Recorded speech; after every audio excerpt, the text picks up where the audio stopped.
What if you could explore Excel data just by dragging a slider, no filters, no typing, and no scrolling? In this video, I'll show you how to add a professional scroll bar in Excel and connect it to real sales data step by step. Let's jump right in. On my screen, I have a simple sales data set.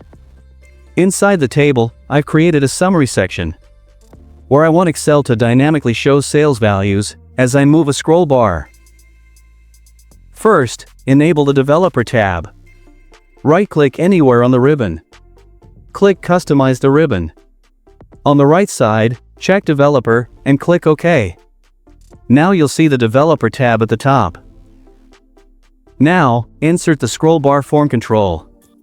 Go to the Developer tab, click Insert. Under Form Controls, choose Scroll Bar. Click and drag to draw it on your worksheet. At this point, the scroll bar works, but it's not connected to anything yet. Next, link the scroll bar to a cell. This step makes the scroll bar actually control your data. Right-click the scroll bar, select Format Control. Set minimum value to 1. Maximum value 51, total data rows. Incremental change to 1. Cell link, select an empty cell, for example in 4. Click OK. Now, when I move the scroll bar, the number in cell in 4 changes automatically. Now comes the most important part. This is where the scroll bar truly takes control of our data. In my summary cell, type equals index.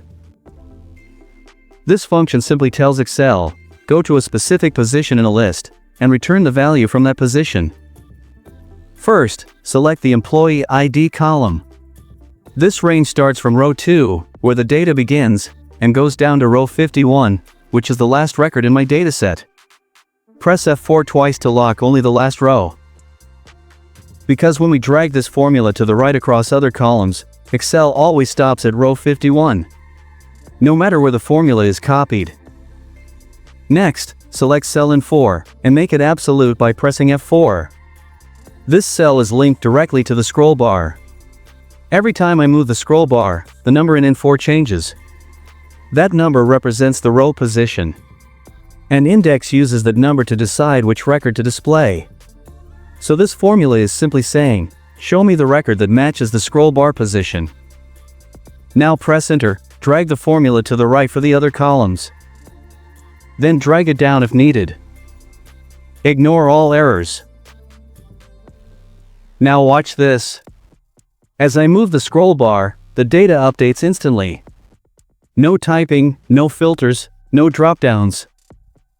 If this Excel trick helped you, hit like and subscribe to Easy Click Learning. Drop a comment and tell me what Excel feature should I cover next. See you in the next tutorial.